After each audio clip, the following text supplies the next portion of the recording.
Bom dia a todos. Primeiramente, eu quero agradecer esse honroso convite para participar desse seminário tão importante. Eu acho muito bom nós termos essa convivência com outras unidades. A Faculdade de Direito gosta muito disso e eu, principalmente, posso dizer que gosto. Nessa matéria que eu leciono já há muito tempo, é muito importante nós termos esta visão interdisciplinar e multidisciplinar.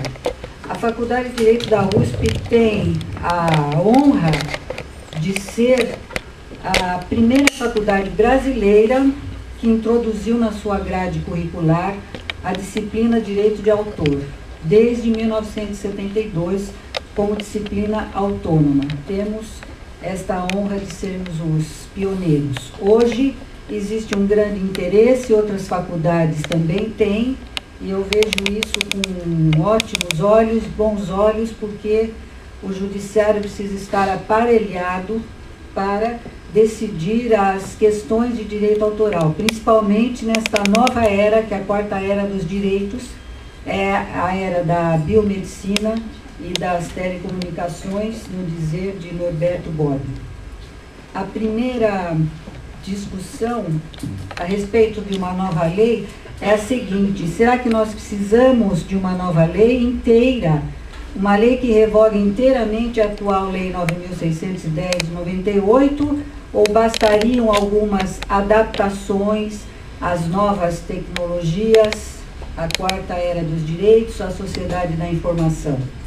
A Lei de 1998 é uma lei muito boa. Ela foi amplamente discutida durante mais de 10 anos pelos diversos setores da sociedade brasileira.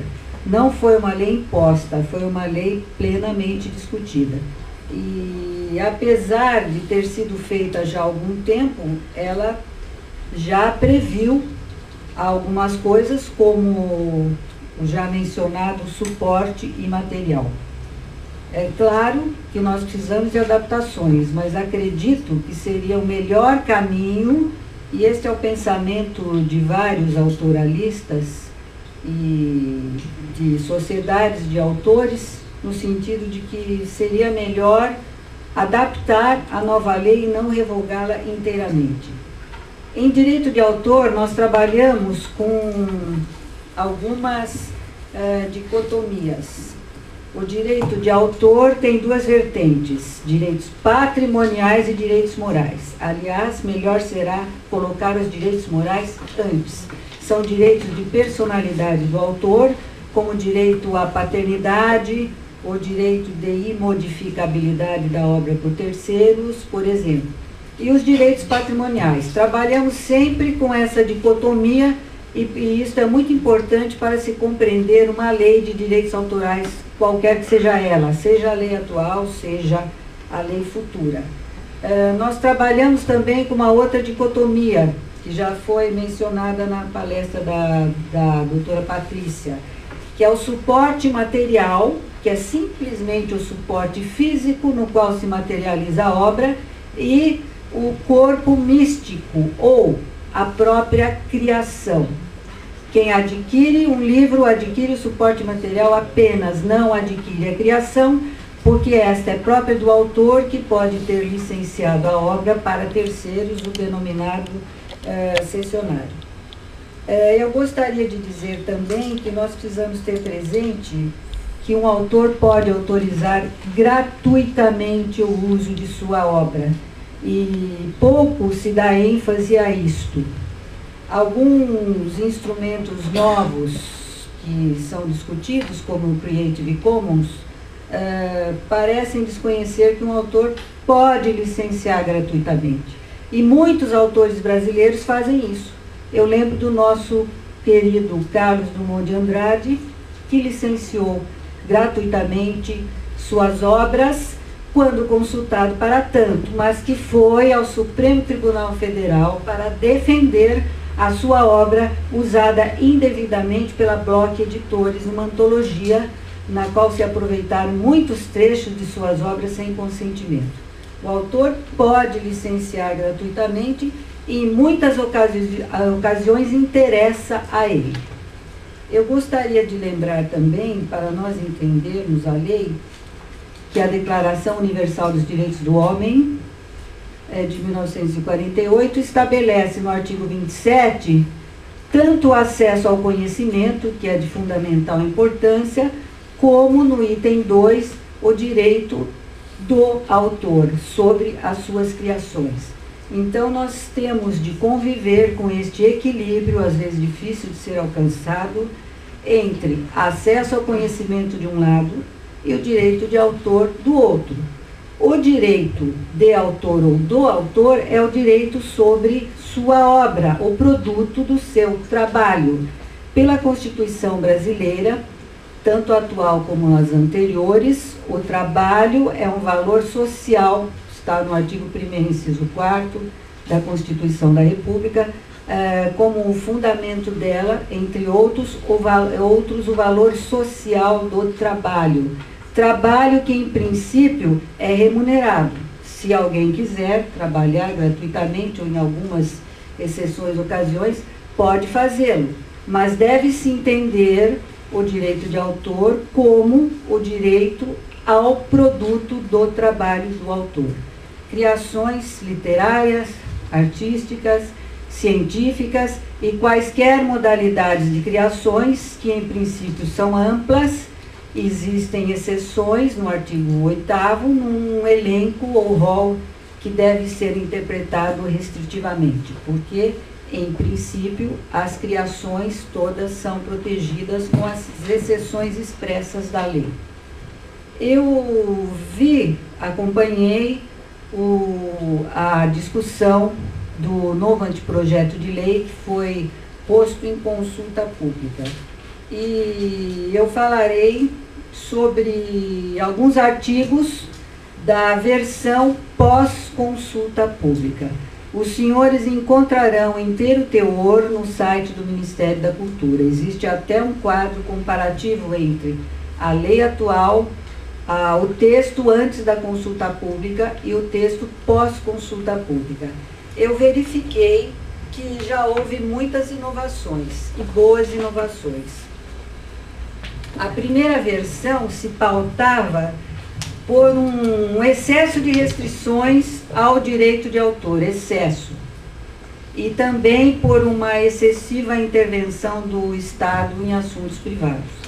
E vejo que depois dessa consulta pública, que infelizmente teve muito pouco tempo para manifestação do público em geral, mesmo assim houve uma série de alterações benéficas em favor do direito de autor. Nós trabalhamos hoje com esta visão de acesso ao conhecimento, que é muito importante, mas nós não podemos esquecer de forma alguma que o acesso ao conhecimento não pode ser dado somente com o ônus do autor, que é um trabalhador. A obra é seu trabalho, o autor é um trabalhador, como nós somos nas diversas profissões que escolhemos. O artigo 1º da lei e seu parágrafo já teve uma redução quanto ao balizamento do direito de autor. Na versão 1, havia uma série de restrições, inclusive colocando-se no mesmo patamar o direito de autor e o direito do consumidor. Esta lei sempre foi protetiva e protetora ao autor. A lei de direito autoral deve proteger o autor, é óbvio, como a CLT protege o trabalhador, o Código de Defesa do Consumidor protege o consumidor. Não era possível se colocar aqui nesta lei no mesmo patamar a proteção do autor e o interesse do consumidor.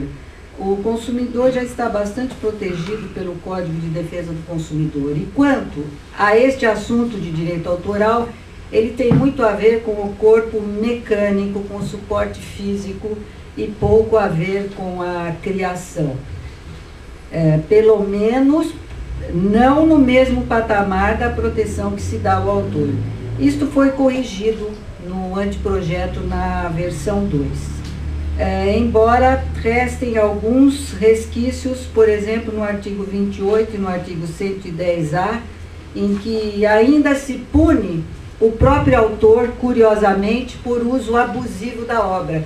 Curiosamente, o autor é punido e o usuário que utiliza sem autorização não é punido, estranhamente. Eu me preocupei muito e já manifestei esta minha preocupação em debate no Ministério da Cultura, que houve no início de junho deste ano, a redação do artigo 4º, parágrafo 4º.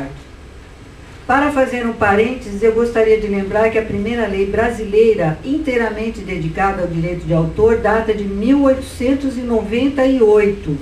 Portanto, o Brasil tem uma tradição muito grande em proteger o direito de autor.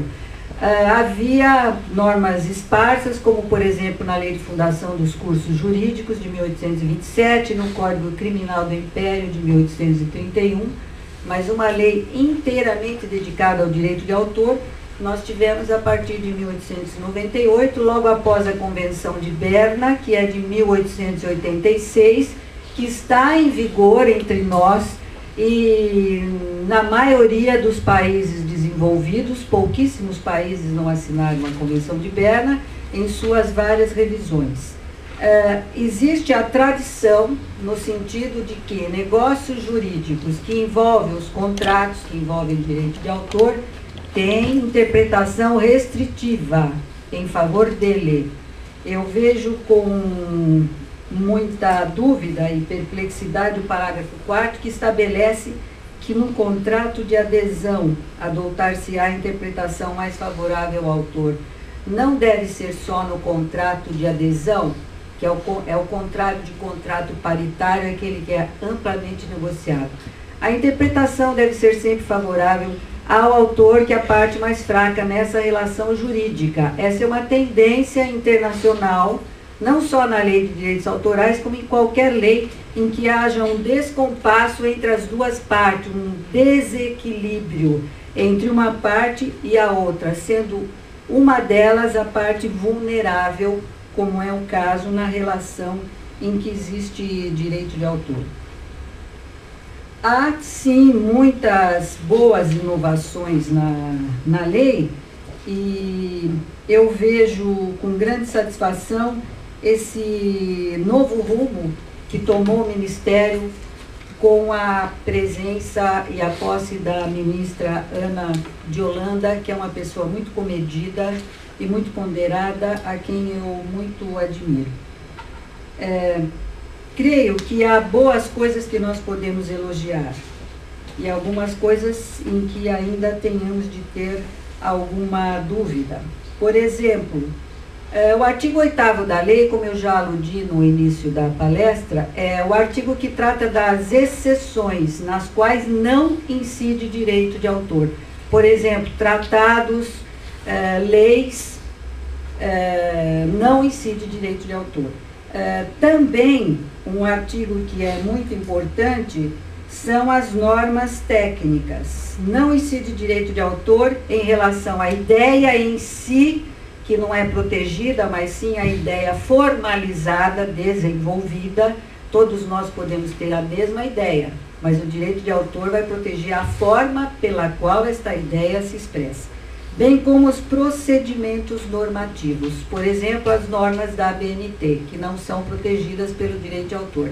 No anteprojeto, curiosamente, há uma abertura para que essas normas sejam protegidas por outra legislação, e isto está causando uma série de indagações em relação às quais nós precisamos ter cuidados.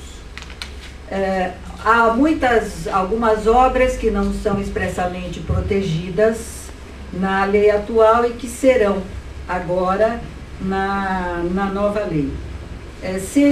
Essas obras seriam protegidas pela doutrina, mas não estavam na lei, como, por exemplo, o arranjo musical, que é uma grande criação, é uma obra derivada. E arranjos e orquestrações serão protegidos diante da nova lei. Eu acredito que hoje já dê para nós protegermos o arranjo como obra derivada, sem dúvida nenhuma, mas é melhor que a lei se preocupe com essas novas modalidades de obras protegidas independentemente da criação musical original, da partitura original. Eu gostaria de dizer que os direitos morais de autor, que são os direitos de personalidade, sofreram algumas poucas modificações, mas foram ótimas modificações. O anteprojeto fez uma nova leitura da visão de direitos difusos e coletivos, no interesse da coletividade. Quando uma obra cai em domínio público, por exemplo, depois que decorreu o prazo de proteção, que hoje é 70 anos após 1º de janeiro do ano seguinte à morte do autor, ou do ano da conclusão, no caso de fotografia audiovisual, depois que a obra cai em domínio público, quem protege a obra? Segundo a lei atual, há menção apenas em o Estado, que no caso seria a União, mas a nova visão que temos de direitos difusos nos faz relembrar da Lei 7.347, de julho de 85, que protege bens e interesses de valor artístico, turístico e paisagístico. E, neste caso, não só a União, como o Estado, o município e sociedades de economia mista, empresas públicas, autarquias e também, aqui é muito importante lembrar, as associações. Associação que tenha por finalidade a defesa daquele bem violado, por exemplo, Associação de Defesa de Música, de Defesa de Literatura, poderá defender a obra caída em domínio público. Muitas vezes essa obra que está em domínio público é desvirtuada, tem um mau uso. Ela não ficará em defesa e o leque de legitimados para defendê-la ficou bem maior. Esta é a grande inovação que eu vejo nos direitos morais de autor, que é um tema que me interessa muito, objeto da minha tese para concurso de professora titular. Tema esquecido. Eu entendo que, embora sejam diferentes direitos morais e direitos patrimoniais, há uma simbiose entre eles. Eu creio que a doutrina monista é a melhor doutrina que existe, porque embora possam estar cindidos na prática, existe uma recíproca influência entre direitos morais e direitos patrimoniais. Isso vai ter uma grande influência em caso de indenização por violação de direitos autorais. Quem viola direitos morais, possivelmente, na grande maioria das vezes, também está violando direitos patrimoniais e vice-versa. Uma outra inovação digna de nota é sobre o direito de sequência que se aplica às obras de artes plásticas. Atualmente, o autor tem o direito de receber 5% em caso de aumento de preço entre a venda anterior e a revenda. O anteprojeto unificou o preço, diminuiu o preço para 3% e simplificou, não unificou, simplificou.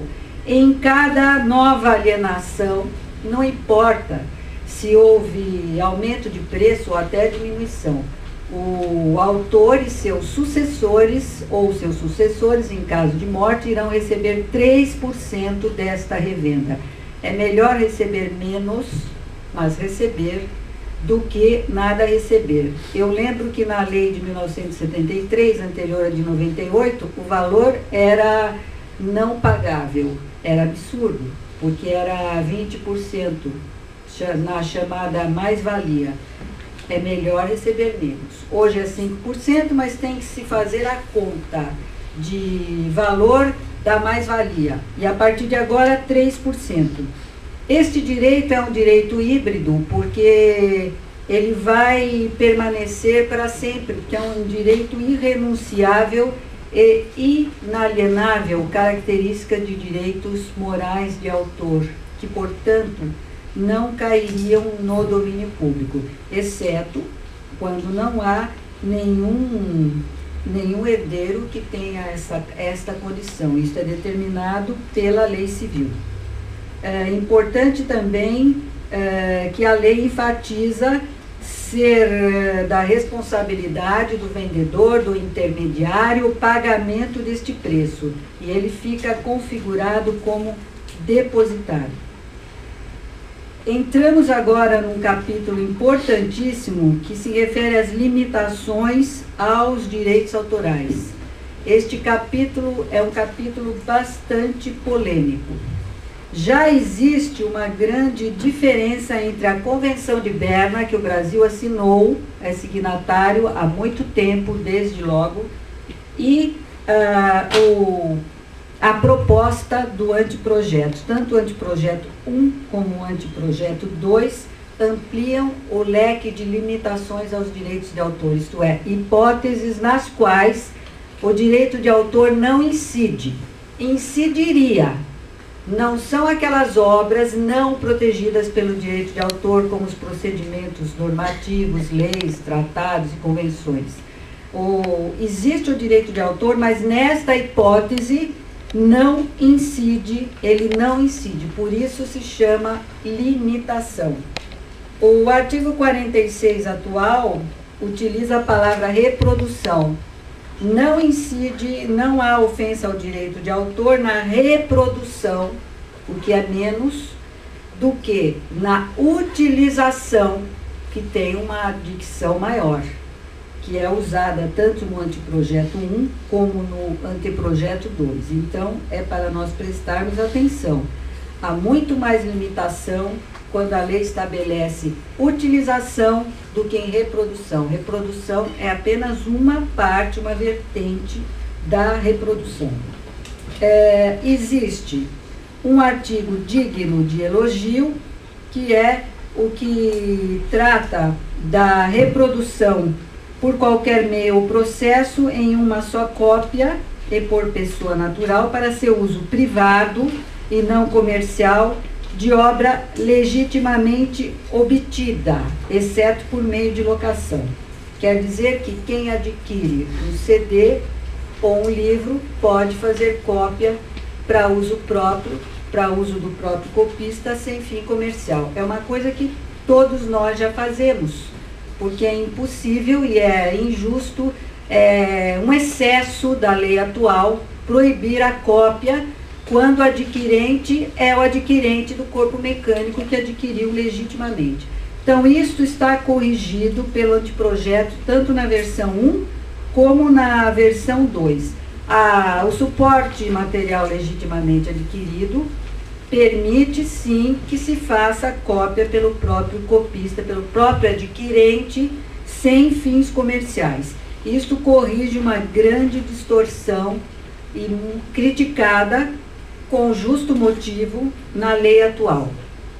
Um artigo que nos interessa para essa unidade da USP, interessa para a Faculdade de Direito também, é aquele que é apresentado como limitação ao direito de autor quanto à representação, recitação, declamação, exposição, exibição, execução pública realizada tanto no recesso familiar como recurso didático pedagógico, a título de ilustração em atividades educativas ou de pesquisa.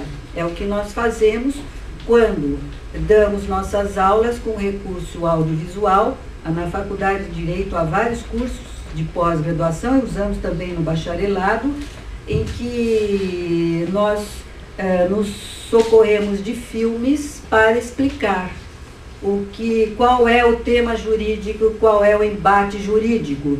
Existe curso de Direito do Trabalho e Cinema, Direito de Autor e Cinema. Isso é muito importante e tenho certeza que aqui também é um recurso bastante usado. A lei atual já permite, mas o anteprojeto melhor explicita, deixando claro que não há pagamento de direitos autorais quando uma obra é utilizada para fins didáticos e pedagógicos. Isso tem que ficar bem claro, que a lei atual já permite este uso.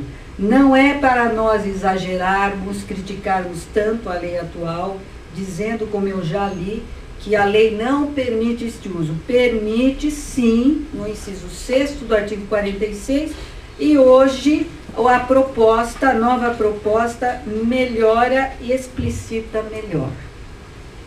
Eu gostaria também de falar sobre a denominada regra dos 3 passos, que está na Convenção de Berna e que está na nossa lei atual e que é ampliada no anteprojeto. Não há direito autoral, existe esta limitação de direito autoral quando a reprodução na lei atual e na Convenção de Berna, em quaisquer obras de pequenos trechos de obras pré-existentes, pequenos trechos, isso é definido pela doutrina e pela jurisprudência, de qualquer natureza, ou de obra integral quando de artes plásticas, sempre que a reprodução, por isso dizemos 3 passos, a reprodução em si não seja o objetivo principal da obra nova, e que ela não prejudique a exploração normal da obra reproduzida, nem cause um prejuízo injustificado aos legítimos interesses dos autores. Então, na redação atual, se trata de reprodução dessas obras. Na versão dos anteprojetos 1 e 2, a palavra reprodução é substituída por utilização, que tem um alcance maior. E, além disso, deste alcance maior, existe também a discussão seguinte: é bem-vinda uma ampliação da regra, da regra de denominado fair use, mas essa terminologia norte-americana não é a terminologia que nós utilizamos.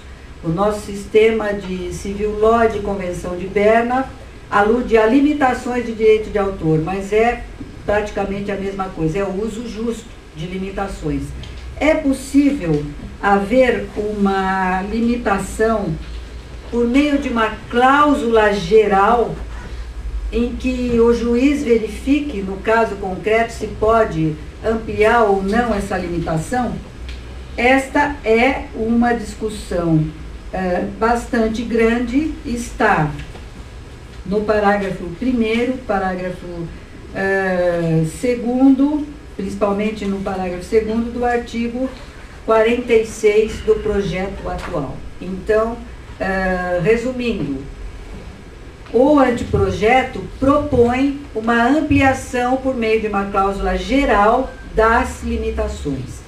Então, estabelece-se que o Poder Judiciário poderá autorizar a utilização de obras em casos análogos aos incisos que a lei menciona, que são expressos, desde que atendidas cumulativamente, requisitos cumulativos, as seguintes condições: não tenha finalidade comercial no intuito de lucro direto ou indireto, não concorra com a exploração comercial da obra e que sejam citados o autor e a fonte sempre que possível. Isto terá de ser sempre possível, porque são direitos morais de autor que têm a categoria, as características da inalienabilidade e renunciabilidade. São direitos da personalidade inalienáveis, ao contrário dos direitos patrimoniais, que são alienáveis, cessíveis e penhoráveis.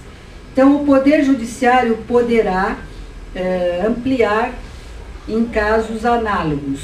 A participação do Poder Judiciário já traz uma restrição muito grande, mas existe uma proposta paralela no sentido de que esta cláusula geral seja colocada na lei sem a intervenção do Poder Judiciário. Aí nós temos um problema muito grande e eu volto ao direito constitucional. Direito constitucional, que está tão bem mencionado no prólogo da lei, estava com muita ênfase na versão 1 e foi tirado E porque qualquer lei ordinária abaixo da Constituição tem de respeitá-la. Não é preciso que uma lei ordinária mencione que se deve respeitar a Constituição da República. É claro, é desnecessário. Na versão 1 havia uma ênfase muito grande, um engessamento tão grande do direito de autor que quase que não sobrava nada. É claro que nós vamos respeitar a Constituição Federal. E também, por causa da Constituição Federal, não me parece possível essa cláusula geral de limitação de direito de autor, porque o direito de autor no Brasil sempre foi direito e garantia fundamental. Está classificado entre as liberdades públicas desde a Constituição de 1891. Passou assim para a Constituição de 1934, para a Constituição de 46, para a de 67, para a de 88. Só a Carta outorgada de 1937 que não mencionou direito de autor, e isso é plenamente compreensível. Se não mencionou nem o respeito ao direito adquirido, muito menos se preocupou com o direito autoral. Então, eu vou invocar o professor José Joaquim Gomes Canutilho, ilustre constitucionalista português, muito respeitado no mundo e muito citado no Brasil, no sentido de que direitos e garantias fundamentais têm de ter interpretação restritiva.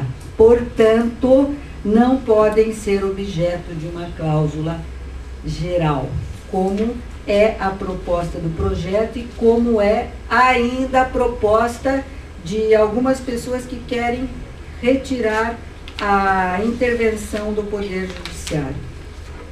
Eu gostaria agora de passar para um assunto importantíssimo, que é a inovação do anteprojeto. E pergunto ao senhor presidente da mesa quanto tempo. 10 minutos. São as denominadas licenças compulsórias, licenças não voluntárias. O título correto é licença compulsória, mas o anteprojeto utiliza um eufemismo para não empregar a palavra compulsória, que é antipática, alude a não voluntária, mas é a mesma coisa. É uma licença compulsória. Existiu aqui um aperfeiçoamento muito grande, porque houve uma crítica muito forte na consulta pública. As licenças compulsórias foram previstas em casos restritos para fins educacionais, principalmente para países em desenvolvimento. No caso, as licenças apareceram na Convenção de Berna para auxiliar os países africanos de independência recente, a partir de 1960, porque eles precisavam de obras para desenvolver a sua educação e cultura. E pensada assim restritivamente para fins didáticos, e para ajudar países em desenvolvimento, as licenças entraram no anteprojeto, na versão 1, de uma maneira muito larga mesmo, era quase uma expropriação de direito de autor, sendo que na desapropriação, que é possível para direito de autor também, em casos limitados, há uma indenização prévia. E aqui, embora houvesse um pagamento por preço de mercado, que eu não sei o que é, porque não dá para ter preço de mercado entre um autor e outro, entre um artista e outro, dentro dessas imensas limitações, houve uma crítica muito grande, porque fugiu a finalidade para a qual a licença compulsória foi criada. Seria o presidente da República que daria essa licença compulsória, que foi inspirada em casos pontuais de herdeiros que se insurgiram quanto à utilização da obra daqueles a quem sucediam, mas são casos pontuais que, no meu modo de ver, não justificavam uma medida tão extrema como licença compulsória. Depois das críticas, o projeto, na versão 2, anteprojeto, se adequou, e agora se estabelece que não é mais o presidente da República, é o Poder Judiciário que poderá autorizar o uso de obras literárias ou de artes visuais, sempre que ao exercer seus direitos patrimoniais, o herdeiro ou sucessor, outra grande inovação. A licença compulsória na versão 1 era imposta ao autor, aqui é só para o herdeiro ou sucessor. O herdeiro ou sucessor do autor da obra exceda manifestamente os limites impostos pelo seu fim econômico ou social, pela boa-fé ou pelos bons costumes, prejudicando seu acesso ou fruição da sociedade. Esta licença será onerosa e este valor será arbitrado pela autoridade judicial competente. Espero que depois ouvir a perícia para saber qual é o valor. Aqui volta-se a invocar a lei que disciplina a ação civil pública para a tutela de interesses coletivos e difusos, de modo que a própria sociedade também, representada pelo Ministério Público, pelas associações, pelo Estado, União, Município, possa também intervir. Então, vejo que foi um passo importante. A presença do Ministério Público também, e aqui a previsão da obra órfã.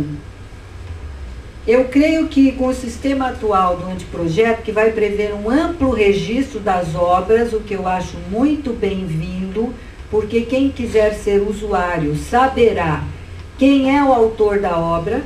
O ECAD, por exemplo, tem um registro grande de autores de obras musicais, mas o anteprojeto prevê o registro de todas as espécies de obra, o que é muito bom para que se saiba, o usuário saiba o que fazer para licenciar. Acontece que existem as denominadas obras órfãs, em que não se sabe, em relação às quais não se sabe quem é o autor, ou estão quase impossíveis de serem localizados. Então, há um mecanismo previsto aqui no artigo 52, letra D, em que se pode utilizar obras órfãs comedidamente, com a participação do Ministério da Cultura e com o pagamento de um preço, o que me parece bastante bem-vindo e bastante razoável. Existe também, quanto às associações, uma previsão de uma intervenção maior do Estado, o que eu não acho ruim. Sempre se pensa no ECAD, Escritório Central de Arrecadação de Direitos Autorais, que faz um bom trabalho, no meu modo de ver. Basta nós verificarmos o grande número de ações judiciais que o ECAD move, está sempre presente na defesa dos autores. Nenhum órgão é perfeito, evidentemente, mas há muitas críticas infundadas ao ECAD. Eu, pessoalmente, não sou contra a fiscalização do ECAD por um órgão estatal, além da fiscalização que ele já sofre, como qualquer sociedade pode sofrer. Eu, pessoalmente, não sou contra. Neste ponto, eu sou voto vencido dentro da BDA, Associação Brasileira de Direito Autoral, da qual eu participo, e concordo com a Associação Brasileira de Propriedade Intelectual, a BPI, que redigiu um documento, assim como a BDA, para apresentar ao Ministério da Cultura, e disse que não é contra a fiscalização, apenas tem-se que pensar de que forma será exercida essa fiscalização, de modo a não inviabilizar a arrecadação, a não inviabilizar o modo de atuação do ECAD. Então, em princípio, eu não sou contra. Gostaria de ver melhor discriminada como será feita esta fiscalização, além das outras fiscalizações a que o ECAD, qualquer sociedade, está sujeita. Uma menção final à internet. Eu gostaria de dizer que todos os meios virtuais, meios imateriais são bem-vindos, é a realidade de hoje. Nós teremos palestras sobre e-books, por exemplo, que vai ser dada pelo professor Morato. Isto é uma realidade sem volta. Apenas devemos ter em mente que a internet é um meio de comunicação, um meio de reprodução de obras. Não é terra de ninguém. ela não é uma ilha que possa ficar a salvo da incidência de direitos autorais. Vejam os senhores que já há uma grande adaptação em vários setores, como, por exemplo, no YouTube, que fez um bom acordo com o ECAD, de modo que os autores recebem, sim, pelas obras musicais veiculadas, e este acordo está sendo honrado. O artigo 105A estabelece de que forma se fará a tutela do direito autoral por meio da internet, de modo que se pode colocar alguma obra, mas se impõe que haja um canal para que quem veicula essas obras seja notificado pelo possível ofendido e que, de modo que possa ser retirada com alguma presteza a obra que fere direitos autorais. Eu já orientei vários trabalhos de direito de autor na internet. Os jovens gostam muito deste tema, mas já vem com uma ideia preconcebida. Internet é terra de ninguém. Não é terra de ninguém. É um meio de comunicação. Tem suas especificidades e isso vai ser respeitado, e já se vê aqui no 105A que se pode colocar a obra e se aguarda a notificação, ao contrário do que normalmente acontece, em que primeiro há o pedido de autorização e depois se veicula. Então já há aqui, no meu modo de ver, um atendimento à especificidade da internet. Bem, senhores, a lei é muito grande. Eu gostaria que os senhores a consultassem por meio do site do Ministério da Cultura.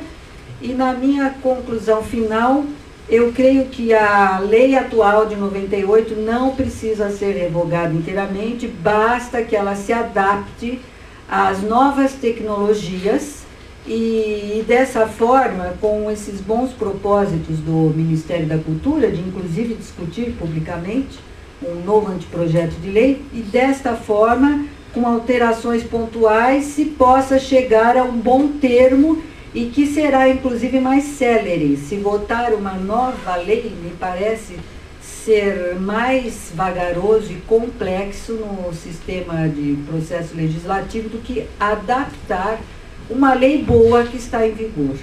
Muito obrigada.